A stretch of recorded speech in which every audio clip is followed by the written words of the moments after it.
नमस्कार मित्रांनो, मी ऋषिकेश मीरा मुकुटरावकर आणि परत पुन्हा एकदा स्वागत करतो तुमचं आपल्या यूट्यूब चॅनलवर, ज्याचं नाव आहे बायो विथ ऋषी सर, ज्यामध्ये आपण कंटिन्यू करू आलो डायजेशन आणि ॲब्झॉर्प्शन, जो की आपल्या 11-12च्या CETच्या सिलेबसनी इम्पॉर्टंट असा चॅप्टर आहे आणि त्यामधला आपण एलिमेंटरी कॅनल शिकून लगेच कंप्लीट केलेला आहे। त्यामधला जो नेक्स्ट पार्ट आहे, त्यामधला जे आधी एलिमेंटरी कॅनलचे आपण वेगवेगळे ऑर्गन पाहिले, हे जर व्हिडिओ तुम्हाला लागत असेल तर आपल्या मागच्या व्हिडिओला जाऊन व्हिजिट करा आणि त्याच्यानंतरचा जो नेक्स्ट पार्ट आहे तो आता आपण कंटिन्यू करणार आहोत, ज्याच्यामध्ये आज आपण बघणार आहोत। आजचा टॉपिक आहे आपला histology of alimentary canal and digestive glands, म्हणजे हिस्टोलॉजी आपल्या एलिमेंटरी कॅनलची आणि डायजेस्टिव्ह ग्लँड्सबद्दल आपल्याला शिकायचं आहे। तर कुठलाही विलंब न करता आपण कंटिन्यू करूया आपला टॉपिक। बघा, ज्याचं नाव आहे हिस्टोलॉजी ऑफ एलिमेंटरी कॅनल, म्हणजे एलिमेंटरी कॅनलची हिस्टोलॉजी आता आपल्याला बघायची आहे। सांगायसाठी झालं तर हिस्टोलॉजी म्हणजे काय, सुरुवात आहे तिथं। हिस्टोलॉजी म्हणजे लक्षात घ्या की histology is the study of tissue, study of tissue. जेव्हा आपण टिश्यूजचा अभ्यास करतो त्याला आपण त्या पार्टला आपण काय म्हणून राहिलो, हिस्टोलॉजी। आता टिश्यूचा अभ्यास करू राहिलो तो कशाच्या, तर हिस्टोलॉजी ऑफ एलिमेंटरी कॅनल, म्हणजे एलिमेंटरी कॅनलमध्ये असणाऱ्या टिश्यूजचा अभ्यास करणे म्हणजेच एलिमेंटरी कॅनलच्या हिस्टोलॉजीचा अभ्यास करणे। लक्षात आलंय? ठीक आहे। तर आता हिस्टोलॉजीमध्ये नेमकं काय दिलेलं आहे आपल्या एलिमेंटरी कॅनलच्या। एलिमेंटरी कॅनल आपली जी की स्टार्ट झालेली आहे माउथपासून आणि लार्ज इंटेस्टाईनच्या रेक्टमपर्यंत गेलेली आहे, त्या सगळ्या ऑर्गनला, त्या सगळ्या पार्टला आपण काय म्हटलेलं आहे, एलिमेंटरी कॅनल। बघा आता, the wall of alimentary canal from oesophagus to rectum. बघा, जी वॉल आहे आपली एलिमेंटरी कॅनलची, जी की इसोफॅगसपासून स्टार्ट झाली आहे आणि लार्ज इंटेस्टाईनचा जो लास्ट पार्ट आहे, ज्याला आपण म्हटलेला आहे रेक्टमपर्यंत, पजेस 4 लेयर। त्या प्रत्येक पार्टला, प्रत्येक ऑर्गनला 4 लेयर आहेत। जसं की इसोफॅगसपासून स्टार्ट केलं, रेक्टमपर्यंत गेलं, तर ते प्रत्येक जेवढेही ऑर्गन एलिमेंटरी कॅनलमध्ये इन्क्लूड झालेले आहेत ते 4 लेअरपासून फॉर्म झालेले आहेत। त्या 4 लेअरचे आपल्याला वेगवेगळे नाव सांगितले आहेत। बघा, सेरोसा, मस्क्युलॅरिस, सबम्युकोसा अँड म्युकोसा, त्या 4 वेगवेगळ्या लेअर आहेत। पहिली लेअर जी आहे ती आहे सांगितली आपल्याला सेरोसा, दुसरी आहे मस्क्युलॅरिस, तिसरी आहे सबम्युकोसा आणि इनरमोस्ट लेअर जी आहे ती आहे म्युकोसा। एक एक करून 4ही लेअर आपण डिटेलमध्ये बघणार आहे। बघा, सर्वात पहिली जी लेअर दिली आहे तुम्हाला सेरोसा। सेरोसाबद्दल काय सांगितलं आहे की पहिली लेअर काय आहे, serosa. Serosa is the outermost layer. सगळ्यात आधी काय सांगितलं आहे की ज्या 4 लेअरपासून आपली एलिमेंटरी कॅनल फॉर्म झालेली आहे त्यामधली सर्वात आउटर मोस्ट, सर्वात लास्टची, बाहेरून पहिली म्हणजे आउटर मोस्ट लेअर ज्याला आपण म्हणतो, ती आहे तुमची सेरोसा। बघा, serosa is the outermost layer and made up of thin mesothelium, म्हणजे कोणत्या सेल्सपासून बनलेली आहे, तर थिन मिसोथेलियम पासून सेल, या थिन मेसोथेलियम सेल्सपासून फॉर्म झालेली लेअर आहे, आउटर मोस्ट लेअर आहे, जिला आपण काय म्हटलेलं आहे, सेरोसा। त्याच्यानंतर बघा, थिन मिसोथेलियम म्हणजे काय, तर इपिथेलियम ऑफ व्हिसरल ऑर्गन, जे व्हिसरल ऑर्गनचे इपिथेलियल सेल्स आहेत त्याला आपण काय म्हणतो, thin mesothelium. And with some connective tissue, आणि याच्यामध्ये काही कनेक्टिव्ह टिश्यू आहे याच्यासोबत। थिन मिसोथेलियम सेल्स आणि काही कनेक्टिव्ह टिश्यू पासून फॉर्म झालेली जी लेअर आहे सेरोसा, ती तुमची आउटर मोस्ट लेअर आहे। त्याच्यानंतर बघा, oesophagus is not covered by serosa but covered by fibrous connective tissue called as tunica adventitia. जसं आपण आपली एलिमेंटरी कॅनलच्या वॉलचा विचार करतो इसोफॅगसपासून तर रेक्टमपर्यंत, परंतु जो इसोफॅगस आहे, जी एक लॉंग ट्यूब आहे, नॅरो ट्यूब आहे, जी की फॅरिंग्सला आणि स्टमकला कनेक्ट करू राहिली, ती एक ट्यूब जर सोडली तर बाकी सगळी एलिमेंटरी कॅनलमधली आउटर मोस्ट लेअर सेरोसा आहे, परंतु इसोफॅगसमध्ये सेरोसा ही लेअर ऑब्सेंट असते। सेरोसा ही लेअर रिप्लेस झालेली आहे एका दुसऱ्या लेअरनी, ज्याचं नाव आहे ट्युनिका ॲडव्हान्टेशिया। बघा, या ट्युनिका ॲडव्हान्टेशिया या लेअरनी तुमची इसोफॅगसमधली सेरोसा लेअर काय झालेली आहे, रिप्लेस झालेली आहे। आणि ही जी ट्युनिका ॲडव्हान्टेशिया आहे ही फायब्रस कनेक्टिव्ह टिश्यूपासून फॉर्म झालेली लेअर आहे। म्हणजे बघा, जेव्हा आपण हिस्टोलॉजी बघू राहिलो एलिमेंटरी कॅनलची, इसोफॅगस जो आहे आपला ऑर्गन आहे, इसोफॅगसमध्ये ज्या 4 लेअर फॉर्म होतात, ती त्यातली आउटर मोस्ट जी लेअर आहे सेरोसा, ती ऑब्सेंट आहे। त्या सेरोसाच्या जागी फक्त एक कनेक्टिव्ह टिश्यू म्हणजे फायब्रस कनेक्टिव्ह टिश्यूपासून फॉर्म झालेली लेअर आहे, जिचं नाव आहे ट्युनिका ॲडव्हान्टेशिया। इसोफॅगस सोडता बाकी जेवढेही काही ऑर्गन असतील एलिमेंटरी कॅनलचे त्याच्यामध्ये आउटर मोस्ट लेअर ही सेरोसाच असणार आहे, फक्त इसोफॅगसमध्ये ट्युनिका ॲडव्हान्टेशिया असणार आहे। कळालं सगळ्यांना? जर काही अडचण असेल तर तुम्ही कमेंट बॉक्समध्ये काय कमेंट करू शकता. ठीक आहे. बघा नेक्स्ट आणखी काय दिलेलं आहे आपल्याला, दुसरी लेअर दिलेली आहे जिचं नाव आहे मस्क्युलरिस. आता मस्क्युलरिस लेअरबद्दल काय सांगितलं आहे बघा, मस्क्युलरिस फॉर्म बाय स्मूथ मसल्स. सर्वात आधी तर मस्क्युलरिस ही लेअर स्मूथ मसल्स पासून बनलेली आहे. Usually arrange into and inner circular and outer longitudinal layer. म्हणजे त्याची अरेंजमेंट सांगितली आहे की इनर साईडला जी आपली मस्क्युलरिस लेअर आहे इनर साईडला कशी असते, अरेंज इंटू इनर सर्क्युलर, म्हणजे इनर साईडला सर्क्युलर आणि आउटर साईडला लॉन्जिट्युडिनल लेअर आहे. इनर साईडला कशी आहे, सर्क्युलर आहे आणि आतमधून आउटर साईडला कशी आहे, लॉन्जिट्युडिनल लेअर आहे. And oblique muscles layer may be present in some region. आता या मस्क्युलरिसमध्ये काय की ऑब्लिक मसल लेअर काही रिजनमध्ये असू शकते, जसं की in the stomach and oblique muscle layer is form. म्हणजे स्टमकमध्ये ऑब्लिक मसल लेअर काय होते, फाउंड होते inner to the circular muscle layer. म्हणजे सर्क्युलर मसलची जे लेअर आहे त्याच्या आतमध्ये स्टमकमध्ये ऑब्लिक मसलची लेअर काय उराली, फाउंड उराली. त्याच्यानंतर तिसरी लेअर बघायची आपल्याला, ज्याला आपण काय म्हणतो the sub mucosal layer. Sub mucosal layer बद्दल काय सांगितलं आहे बघा, लक्ष द्या इकडे.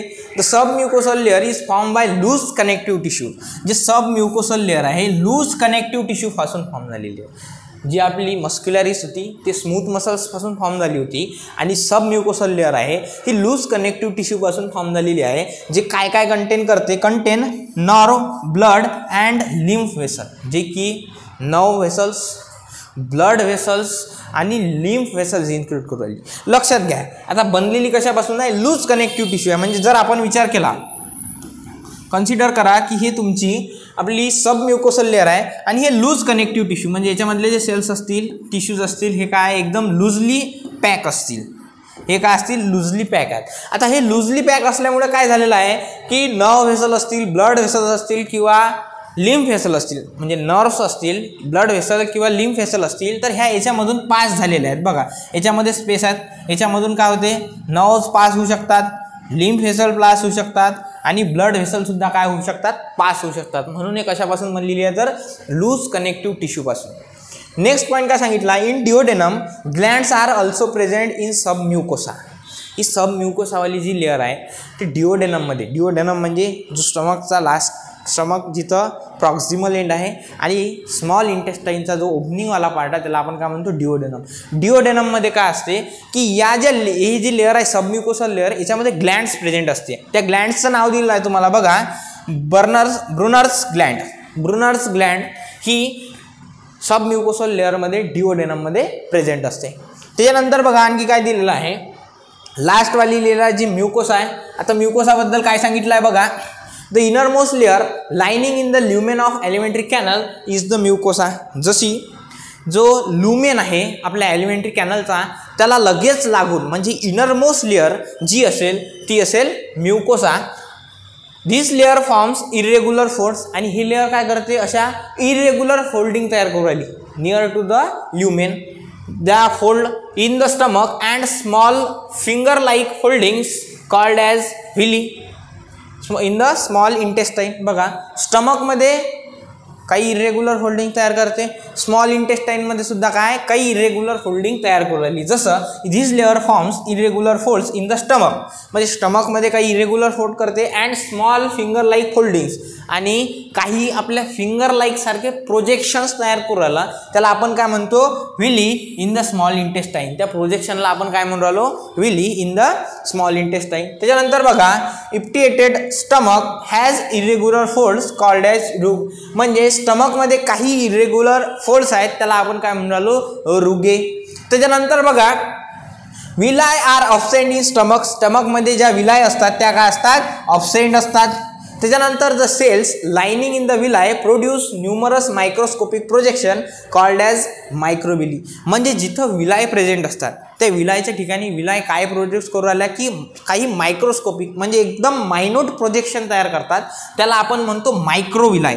त्या प्रोजेक्शनला आपण काय म्हणतो, मायक्रोविलाय. ते मायक्रोविलाय काय प्रोटेक्ट करू राहिले बघा, giving a brush border appearance, म्हणजे ब्रशच्या बॉर्डर सारखे अपियरन्स ते आपल्याला मायक्रोविलाय देऊ राहिले कुठं, विलायमध्ये. त्यानंतर बघा, this modification increase in the surface area enormously. बघा आता या मायक्रोविलायमुळे काय झालेलं आहे की हे काय करतात की सरफेस एरिया इन्क्रीज करू राहिले, त्या स्पेसिफिक स्पेसचा काय करू राहिले, ते सरफेस एरिया इन्क्रीज करू राहिले. Villi are supplied with a network of capillaries, म्हणजे ज्या विलाय असतात त्यांच्यामध्ये कॅपिलरीजचं नेटवर्क फॉर्म झालेलं असते, and a large lymph vessel called as the lacteal. आणि काय झालेलं आहे की काही लिम्फ वेसल सुद्धा त्याच्यामध्ये प्रेझेंट आहेत, त्याला आपण काय म्हटलेलं आहे, लॅक्टल. त्यानंतर बघा नेक्स्ट पार्ट काय दिला आहे, mucosal epithelium has goblet cells which secrete mucus that helps in the lubrication. आपली जे लास्ट जी लेअर आहे म्युकोसा, त्याला आपण म्हटलेलं आहे की त्याच्यामध्ये काय असतात, गॉबलेट सेल्स प्रेझेंट असतात. आणि त्या गॉबलेट सेलचं वर्किंग काय आहे, त्या गॉबलेट सेल्स सिक्रेट करू राहिल्या म्युकसला.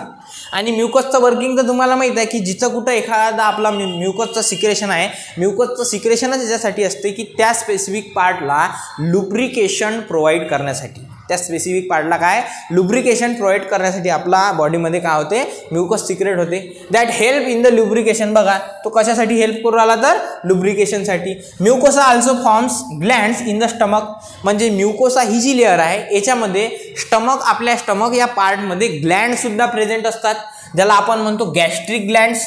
And crypts in between the bases of villi. आणि जे विलाय म्हणजे त्या फिंगर लाईक प्रोजेक्शन फॉर्म झाले होते, ज्याला आपण विलाय म्हटलं होतं, त्या विलायच्या बेसेसमध्ये सुद्धा काय फॉर्म करू राहिलं, एक ज्याला आपण क्रिप्स म्हणतो, त्या विलायच्या बेसेसमध्ये काय फॉर्म करते, क्रिप्स इन द इंटेस्टाईन. इंटेस्टाईनमध्ये त्या क्रिप्स म्हणते, त्या क्रिप्सला आपण म्हणतो क्रिप्स ऑफ लुब्रिकन.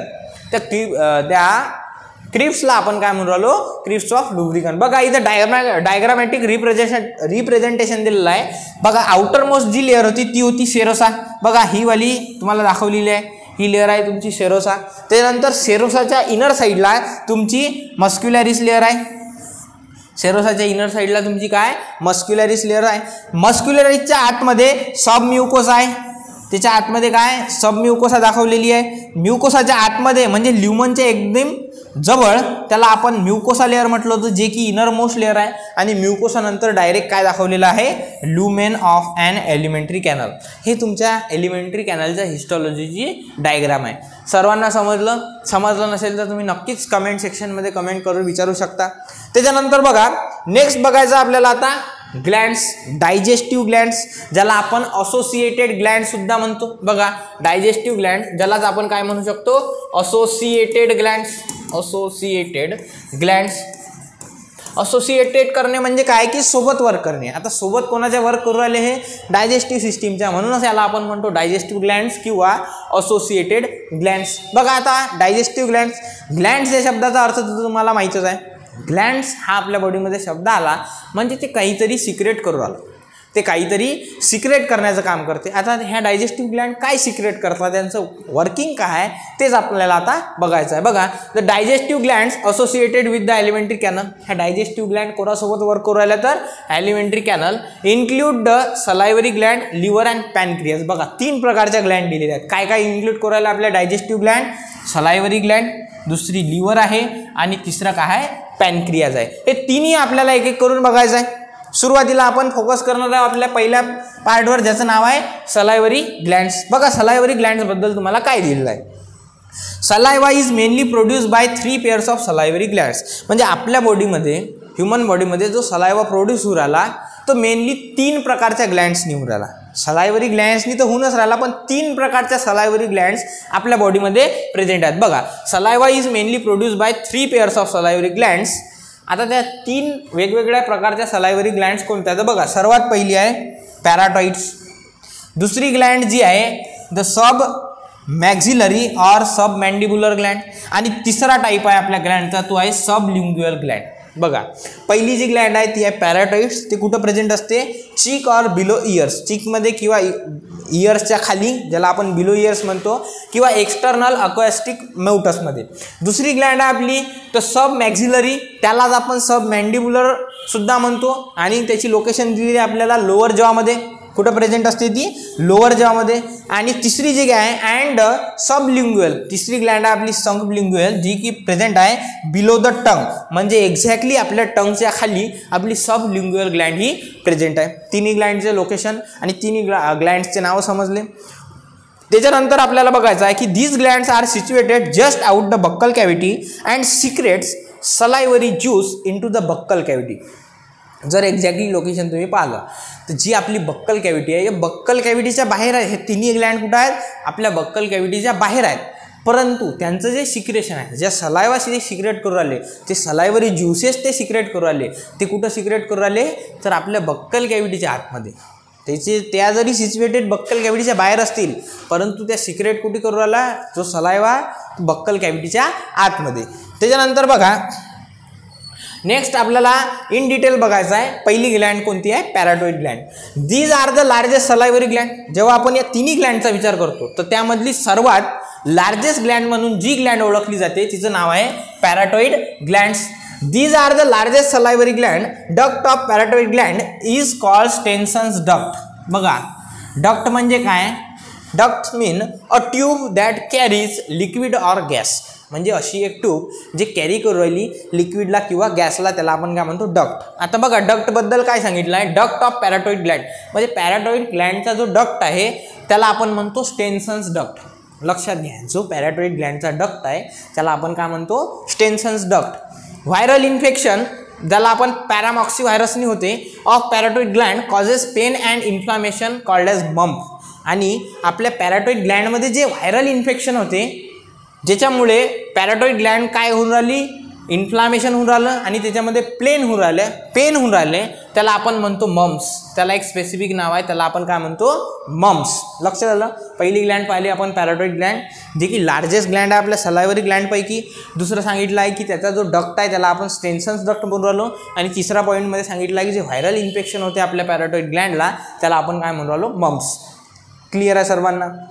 नेक्स्ट पॉईंट बघा, म्हणजे नेक्स्ट ग्लँड बघायची आहे ज्याचं नाव आहे सब maxillary or sub mandibular Gland. हा दुसरा टाईप आहे आपल्या सलायवरी ग्लँडचा.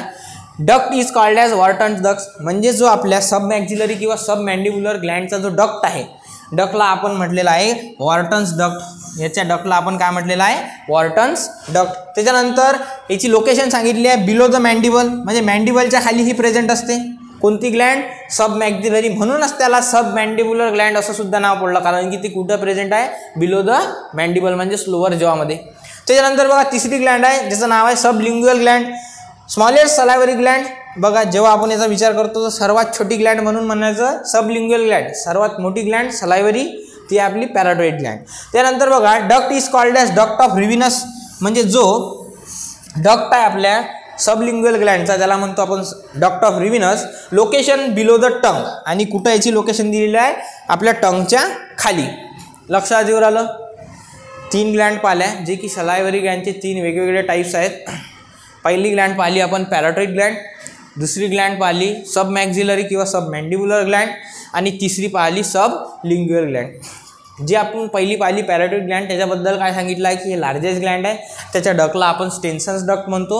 आणि याच्यामध्ये जे व्हायरल इन्फेक्शन होते त्या व्हायरल इन्फेक्शनला आपण काय म्हणतो? मम्स म्हणतो. दुसरा टाईप पाहिला सब मॅक्झिलरी किंवा सब मॅन्डिब्युलर, त्याच्यामध्ये सांगितलं की जो डक्ट आहे सब मॅक्झिलरी किंवा सब मॅन्डिब्युलर ग्लँडचा त्याला म्हणतो आपण वॉर्टन्स डक्ट. आणि याची लोकेशन सांगितली आहे बिलो द मॅन्डिबल, म्हणजे लोअर जॉच्या खाली. बिलो द लोअर जॉ त्यालाच आपण काय म्हणतो? Below the mandible. त्याच्यानंतर आपण तिसरी सलायवरी ग्लँड पाहिली, त्याचं नाव आहे सबलिंग्युअल ग्लँड.